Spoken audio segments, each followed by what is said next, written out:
যারা পিয়ারের পক্ষে তার স্থিতিশীলতা চায় না বলছে বিএনপি। অসাংবিধানিক চাওয়া না মানার হুঁশিয়ারি, পিয়ার না বুঝলে দেশ চালানো অসম্ভব, পাল্টা বক্তব্য জামায়াতের।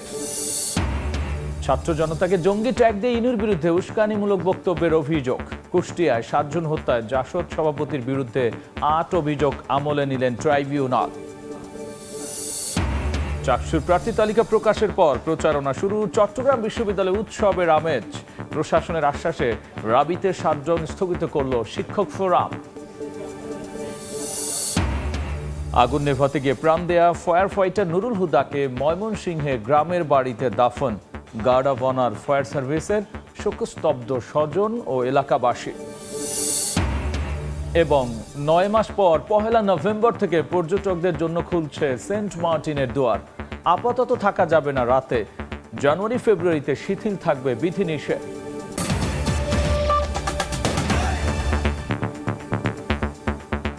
জনপদের সময় সঙ্গে আছি আমি গোলাম রাব্বি। যারা পিআর পদ্ধতিতে নির্বাচন চায় তারা দেশের স্থিতিশীলতা চায় না বলে মন্তব্য করেছেন বিএনপির স্থায়ী কমিটির সদস্য সালাউদ্দিন আহমদ। বলেছেন পিআর হচ্ছে পার্লামেন্ট রেস্টলেসনেস, তাই শেখ হাসিনার মতো আরেকটি ফ্যাসিস্ট সরকার তৈরি হবে। অসাংবিধানিক চাওয়া না মানার হুঁশিয়ারিও দিয়েছেন সালাউদ্দিন। দলের আরেক নেতা ডাক্তার এজেডএম জাহিদ হোসেন বলেছেন শিগগিরই বিএনপির মনোনয়ন চূড়ান্ত করা হবে। আসলে মনে হয় কখনো আমি ঢাকা বিশ্ববিদ্যালয়ে আইন পড়তাম। সংখ্যানুপাতিক বা পিয়ার পদ্ধতিতে নির্বাচন নিয়ে ভিন্ন ভিন্ন মত রয়েছে রাজনৈতিক দলগুলোর মধ্যে। সংসদের নিম্নকক্ষে বা উচ্চকক্ষে কেউ বা উভয় পক্ষে, কেউ আবার চান প্রচলিত সংসদীয় পদ্ধতিতেই হোক আগামীর জাতীয় নির্বাচন। সারা পৃথিবীতে যেখানে পিয়ার পদ্ধতি, বরাবরের মতোই পিয়ার পদ্ধতিতে নির্বাচন না করতে মত দিয়েছে বিএনপি। দলটির স্থায়ী কমিটির সদস্য সালাউদ্দিন আহমদ বলেন, যারা পিয়ার পদ্ধতিতে নির্বাচন চায় তারা দেশে স্থিতিশীলতা থাকুক তা চায় না। পিআর মানে হচ্ছে পার্মানেন্ট রেস্টলেসনেস। তো বাংলাদেশে এটা কারা চালু করতে চাচ্ছে, তাদের পিছনের উদ্দেশ্য কি? একটা উদ্দেশ্য তো অবশ্যই আছে, যাতে কিছু সিট বেশি পায়। আমাদের জনগণ জানতে চায় আমরা কাকে ভোট দিলাম। যে ভোট দিলাম সন্দ্বীপে, এমপি পেলাম মালদ্বীপে। আসলে এটা জনগণেরই বক্তব্য। এর আগে সকালে সংসদ ভবন এলাকার লেক রোডে ফার্মাসিস্ট অ্যাসোসিয়েশন অব বাংলাদেশের র্যালিতে অংশ নেন বিএনপির স্থায়ী কমিটির আরেক সদস্য ডাক্তার এজেডএম জাহিদ হোসেন। তিনি বলেন, আগামী কয়েক সপ্তাহের মধ্যে দেশে ফিরবেন তারেক রহমান। বিএনপি গত 18 মাস পূর্ব থেকেই নির্বাচনী যে সমস্ত কার্যক্রম করা প্রয়োজন সেটি শুরু করেছে। কয়েক সপ্তাহের মধ্যে ইনশাআল্লাহ তারেক রহমান এসে বিএনপির নির্বাচনী প্রক্রিয়া নয়, গণতন্ত্র পুনরুদ্ধারের শেষ লগ্ন সেটির নেতৃত্ব দিবেন। নয়াপল্টনে বিএনপির কেন্দ্রীয় কার্যালয়ে গণমাধ্যমে কথা বলেন দলটির সিনিয়র যুগ্ম মহাসচিব রুহুল কবির রিজভী আহমেদ। ইসলামপন্থী একটি রাজনৈতিক দল বরাবরই আমার মনে হচ্ছে আওয়ামী লীগকে সন্তুষ্ট করার জন্য প্রতিটি ঘটনায় তারা আওয়ামী লীগের সিদ্ধান্তের সাথে এক হয়ে তারা কাজ করেছেন। পতিত আওয়ামী সরকার প্রধানের গণহত্যার যে নির্দেশনা সামনে আসছে তাতেও ভারতের মদত ছিল বলে দাবি করেন রুহুল কবির রিজভী। অর্গানাইজেশনও আছেন। আহমেদ সালেহীন, সময় সংবাদ, ঢাকা। এদিকে জামায়াতে ইসলামী নেতারা বলেছেন যারা পিআর বোঝে না তারা দেশও চালাতে পারবে না। নির্বাচনমুখী দল হিসেবে ভোটের প্রস্তুতি নেওয়ার কথা জানিয়ে তারা বলেছেন প্রতিবেশী দেশের রাজনৈতিক হস্তক্ষেপ বাংলাদেশের জন্য বড় চ্যালেঞ্জ। বাংলাদেশ জামাত ইসলামের আমির ডাক্তার শফিকুর রহমানের সঙ্গে Chinese People's Institute for Foreign অ্যাফেয়ার্সের ভাইস প্রেসিডেন্ট ঝো পিংজিয়ানের নেতৃত্বে প্রতিনিধি দলের সাক্ষাৎ। রাজধানীর মগবাজারে দলটির প্রধান কার্যালয়ে বৈঠকে বিভিন্ন বিষয় হয় খোলামেলা আলোচনা। পরে সংবাদ সম্মেলনে জামায়াতের সেক্রেটারি জেনারেল জানান, নির্বাচনমুখী দল হিসেবে ভোটের প্রস্তুতি নিচ্ছে জামায়াত। বর্তমান চ্যালেঞ্জ নিয়ে চীনা প্রতিনিধি দলের প্রশ্নের জবাবে জামায়াত আমির জানিয়েছেন, প্রতিবেশী দেশের যে কোনো ধরনের হস্তক্ষেপ বাংলাদেশের জন্য বড় চ্যালেঞ্জ। আমির জামাত বলেছেন আমরা সবসময় নির্বাচনমুখী দল, আমাদের নির্বাচনের প্রস্তুতি আছে, ইনশাআল্লাহ আমরা নির্বাচনে অংশগ্রহণের যাবতীয় প্রস্তুতি গ্রহণ করছি। প্রতিবেশী দেশের পক্ষ থেকে যে কোনো বিষয়ে হস্তক্ষেপ এবং ইন্টারফারেন্সটা আমাদের জন্য একটা বড় চ্যালেঞ্জ। চীনা প্রতিনিধি দলের প্রধান ঝো পেংজিয়ান জানান, বাংলাদেশের জনগণের সঙ্গে সম্পর্ক উন্নয়ন করতে চায় চীন। We see PI আমরা এখানে এসে সম্মানিত বোধ করছি। চীন এবং বাংলাদেশের মানুষের মধ্যে সম্পর্ক আরও জোরদারে আমরা কূটনৈতিক ও নীতিগত উদ্যোগ নিয়েছি। আমরা দুদেশের ভালো প্রতিবেশী। এদিন বিকেলে জাতীয় মসজিদ বাইতুল মোকাররম প্রাঙ্গণে এক সমাবেশে ঢাকা মহানগরী দক্ষিণ জামায়াতের সেক্রেটারি জেনারেল শফিকুল ইসলাম মাসুদ বলেন, যারা পিআর বুঝতে পারে না, জনগণ মনে করে তারা দেশও চালাতে পারবে না। আমরা মনে করি আর সময় নেওয়ার দরকার নেই। পিয়ারে যদি বুঝতে না পারেন, দেশও চালাইতে পারবেন না। সুতরাং যারা পিয়ার বুঝতে পারেন না, জনগণ মনে করে আপনারা দেশও চালাইতে পারবেন না। সমাবেশ শেষে কার্যক্রম নিষিদ্ধ আওয়ামী লীগের ঝটিকা মিছিল, ককটেল বিস্ফোরণ ও অপতৎপরতার প্রতিবাদে মিছিল করে নগরের গুরুত্বপূর্ণ সড়ক প্রদক্ষিণ করেন সংগঠনটির নেতাকর্মীরা। শফিক মুন্সি, সময় সংবাদ, ঢাকা। জুলাই আগস্টে কুষ্টিয়ায় 7 জনকে হত্যা মামলায় জাসদ নেতা হাসানুল হক ইনুর বিরুদ্ধে 8 অভিযোগ আমলে নিয়েছেন আন্তর্জাতিক অপরাধ ট্রাইব্যুনাল। 29 সেপ্টেম্বর তাকে হাজির করতে বলা হয়েছে। ইনির বিরুদ্ধে গণভবনে বৈঠক করে ছাত্র জনতাকে হত্যার নির্দেশ ও জঙ্গি ট্যাগ দিয়ে উস্কানিমূলক বক্তব্য দেওয়ার 8টি অভিযোগ আনা হয়েছে। জুলাই আন্দোলন চলাকালে একাধিকবার শেখ হাসিনার সঙ্গে টেলিফোনে কথা বলেছেন জাসদ নেতা হাসানুল হক ইনু। গণভবনে হওয়া বৈঠকেও আন্দোলন দমনে নানা পরামর্শ দিয়েছেন তিনি। বৃহস্পতিবার সকালে জাসদ নেতা হাসানুল হক ইনুর বিরুদ্ধে মানবতাবিরোধী অপরাধের মামলায় 8টি অভিযোগ দাখিল করে প্রসিকিউশন। বলা হয়, গণভবনে বৈঠক করে আন্দোলন দমনে আইন শৃঙ্খলা বাহিনীকে সরাসরি গুলির পরামর্শ, ছাত্র জনতাকে জঙ্গি ট্যাগ দিয়ে গণমাধ্যমে উস্কানিমূলক বক্তব্য দিয়েছিল জাসদ নেতা হাসানুল হক ইনু। স্থানীয় এসপি এবং তার দলীয় ক্যাডার বাহিনীকে বিভিন্ন ধরনের নির্দেশনা দিতেন। এদিন ট্রাইব্যুনাল 1-এ চাংখারপুলের 6 জনকে হত্যা মামলায় সাক্ষ্য দিয়েছেন একজন পুলিশ কনস্টেবল। ওই দিন কারা গুলির নির্দেশ দিয়েছিল, কারা গুলি করেছে জবানবন্দিতে তা বর্ণনা করেন প্রসিকিউশনের 17তম এই সাক্ষী। তিনি ট্রাইব্যুনালে সাক্ষ্য প্রদান করেছেন যে তাকে তার ঊর্ধ্বতন কর্তৃপক্ষ এই মামলার আসামিরা ছাত্র জনতার উপরে গুলি করার নির্দেশ প্রদান করেছিলেন, কিন্তু তিনি গুলি করেননি। চাংখারপুলের এই হত্যা মামলায় সাক্ষ্য দেওয়ার কথা রয়েছে জুলাই আন্দোলনের অন্যতম সমন্বয়ক আসিফ মাহমুদ, সজীব ভুইয়ার। আফজাল হোসেন, সময় সংবাদ, ঢাকা। চট্টগ্রাম বিশ্ববিদ্যালয় কেন্দ্রীয় ছাত্র সংসদ ও হল সংসদ নির্বাচনের চূড়ান্ত প্রার্থী তালিকা প্রকাশের পর শুরু হয়েছে নির্বাচনী প্রচারণা। প্রার্থীরা শিক্ষার্থীদের জানাচ্ছেন নিজেদের ইশতেহার ও আশ্বাসের কথা। এদিকে দুর্গাপূজার ছুটিতে প্রার্থীদের প্রচারণার প্রধান মাধ্যম হয়ে উঠবে সামাজিক যোগাযোগ মাধ্যম। বিস্তারিত জানাচ্ছেন নিগার মেহরিন রিনি।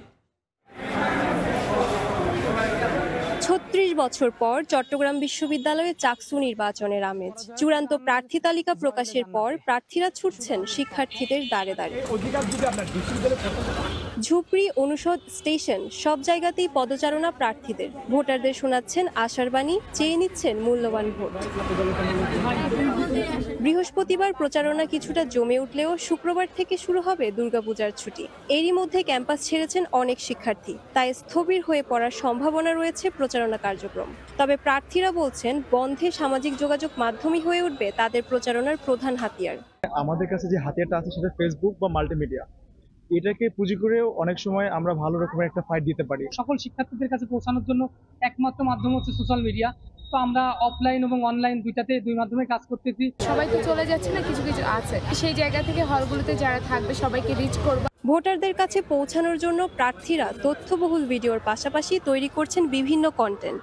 অনেকে বাড়ি চলে যাচ্ছেন, সেই জন্য যারা চলে যাচ্ছেন তারা তো চলে যাচ্ছেনই, তবে তারাও মোটামুটি খুবই উৎসাহ নিয়ে আমাদেরকে গ্রহণ করছেন। আমরা যে শিক্ষার্থীদের কাছে যাচ্ছি, শিক্ষার্থীর কাছ থেকে পজিটিভ নেগেটিভ দুই ধরনের সাড়াই পাচ্ছি। ন্যাশনাল ইলেকশনে যেরকম বিশাল বিশাল ইশতেহার দেওয়া হয়, ওই ইশতেহারের মতোই কি আমরা শুধু ইশতেহার দিচ্ছি, পরবর্তীতে আমরা ভুলে যাব কিনা এটা নিয়েও তারা উদ্বিগ্ন। চূড়ান্ত প্রার্থী তালিকায় মনোনয়ন পেয়েছেন 907 জন। চাকসুতে সহ সভাপতি পদে লড়বেন 24 জন এবং সাধারণ সম্পাদক পদে প্রতিদ্বন্দ্বিতা করবেন 22 জন।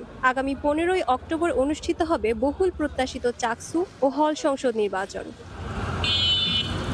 নিগার মেহরিন রিনি, সময় সংবাদ, চট্টগ্রাম বিশ্ববিদ্যালয়। উপাচার্যের মৌখিক আশ্বাসে রাজশাহী বিশ্ববিদ্যালয়ের কমপ্লিট শাটডাউন কর্মসূচি আপাতত স্থগিত করল জাতীয়তাবাদী শিক্ষক ফোরাম। দাবি মেনে না নিলে আবারও কর্মসূচি দেওয়ার হুঁশিয়ারিও দিয়েছেন তারা। বিকেল 3:30টায় বিশ্ববিদ্যালয়ের বুদ্ধিজীবী চত্বরে সংগঠনের সভাপতি অধ্যাপক ডক্টর আব্দুল আলিম সাংবাদিকদের জানিয়েছেন, উপাচার্যের আহ্বানে জাতীয়তাবাদী শিক্ষক ফোরামের নেতৃত্বে জিয়া পরিষদ ও University Teachers Association of Bangladesh Rajshahi বিশ্ববিদ্যালয় শাখার শিক্ষকরা আলোচনা সভায় অংশ নেন। সভায় বিস্তারিত আলোচনা শেষে উপাচার্য তাদের আশ্বস্ত করেন, গত 20 সেপ্টেম্বর অনাকাঙ্ক্ষিত ঘটনার বিষয়ে দ্রুত যথাযথ প্রক্রিয়ার মাধ্যমে দোষীদের দৃষ্টান্তমূলক শাস্তির ব্যবস্থা করবেন। এর আগে বুধবার দুপুরে শাটডাউন 7 কার্যদিবসের জন্য স্থগিত করেন কর্মকর্তা কর্মচারীরা।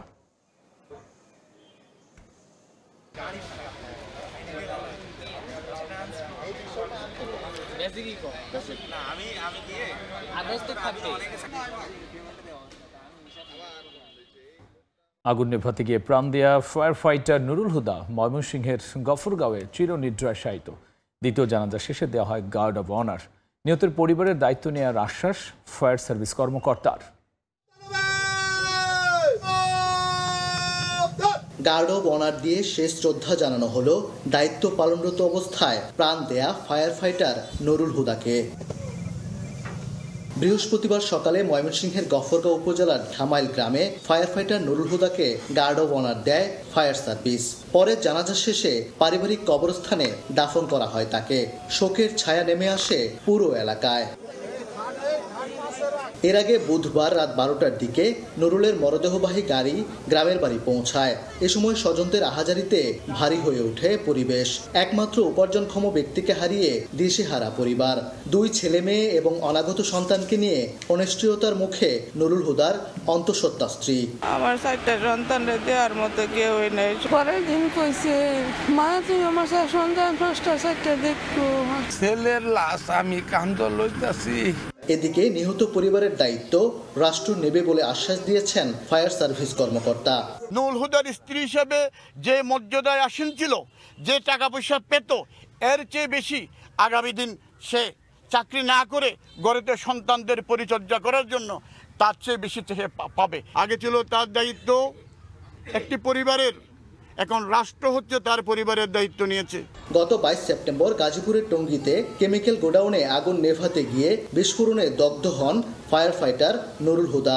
2 দিনের লড়াই শেষে অবশেষে বুধবার দুপুরে মৃত্যুর কাছে হার মানেন অকুতভয় এই ফায়ার ফাইটার। ওবায়দুল হক, সময় সংবাদ, ময়মনসিংহ।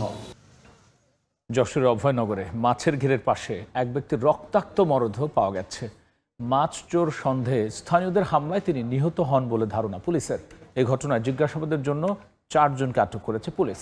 চুরির বিষয়টি মানতে নারাজ নিহতের স্বজনরা হত্যাকাণ্ডের বিচার দাবি করেছেন তারা।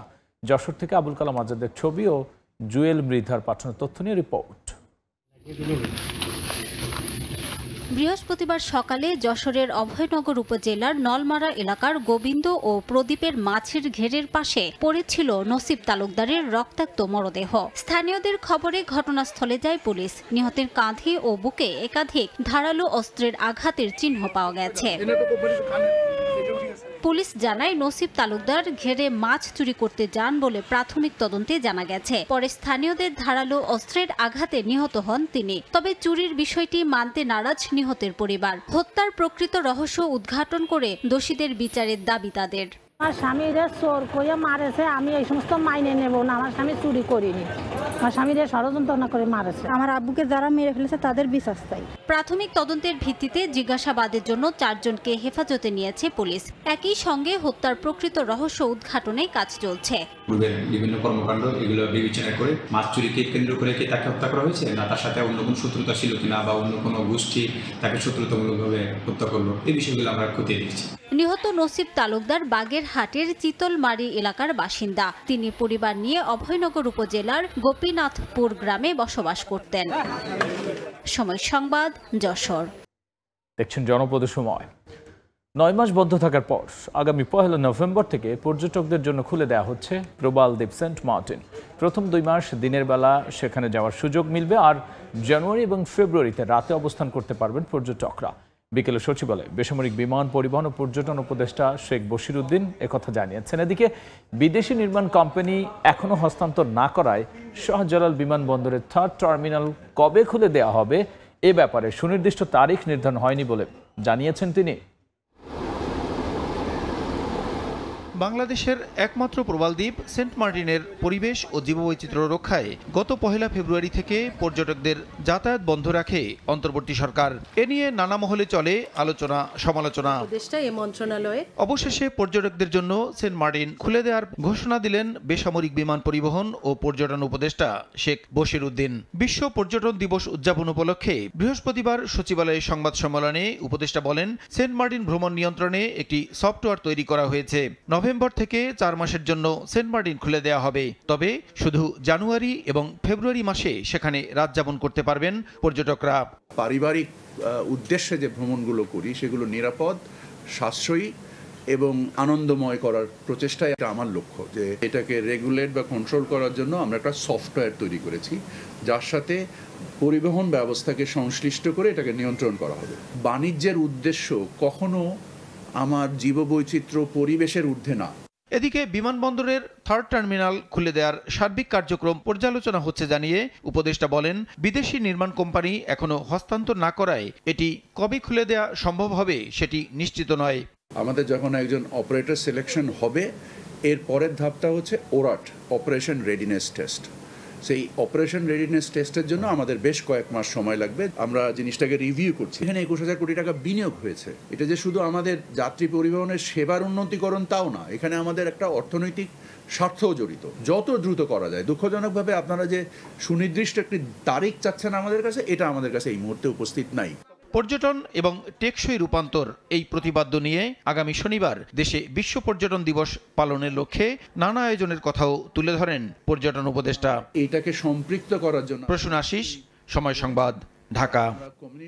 সাভারের আশুলিয়ায় নাসা গ্রুপের 16টি কারখানা বন্ধ ঘোষণার দ্বিতীয় দিনে শ্রমিক অসন্তোষের জেরে আইনশৃঙ্খলা বাহিনীর অতিরিক্ত সদস্য মোতায়েন করা হয়েছে। সকাল থেকে আশুলিয়া শিল্পাঞ্চলে থমথমে পরিস্থিতি বিরাজ করছে। বিভিন্ন কারখানার সাধারণ শ্রমিকদের কাজে যোগ দিতে বাধা দেওয়ার অভিযোগে 2 শ্রমিককে আটক করে যৌথ বাহিনী। এ সময় বাধা প্রদানকারী শ্রমিকদেরকে বুঝিয়ে বিভিন্ন রাস্তা ও গলি থেকে সরিয়ে দেয় আইনশৃঙ্খলা বাহিনী। এছাড়াও শিল্পাঞ্চলের নরসিংহপুর, নিশ্চিন্তপুর সহ 1.5 কিলোমিটার এলাকা জুড়ে সতর্ক অবস্থানে রয়েছে আইনশৃঙ্খলা বাহিনী। আপনাদের কাজের ক্ষেত্রে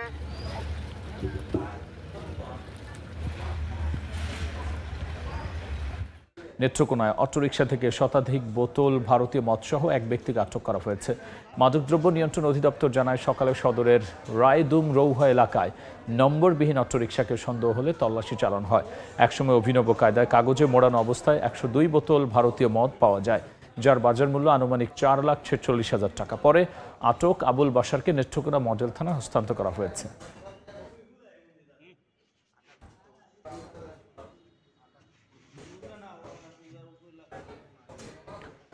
জনপদের সময় শীর্ষ সংবাদ জানিয়ে দিচ্ছে আরও একবার, যারা পিআরের পক্ষে তারা স্থিতিশীলতা চায় না বলছে বিএনপি।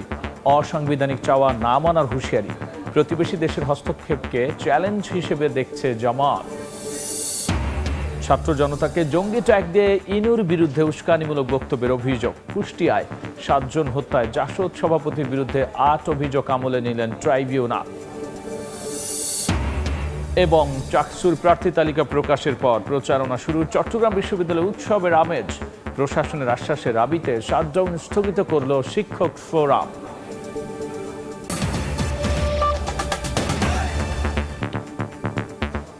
এই ছিল জনপদের সময়। রাতের সময় নিয়ে ফিরছি কিছুক্ষণ পর, সঙ্গেই থাকুন সময়।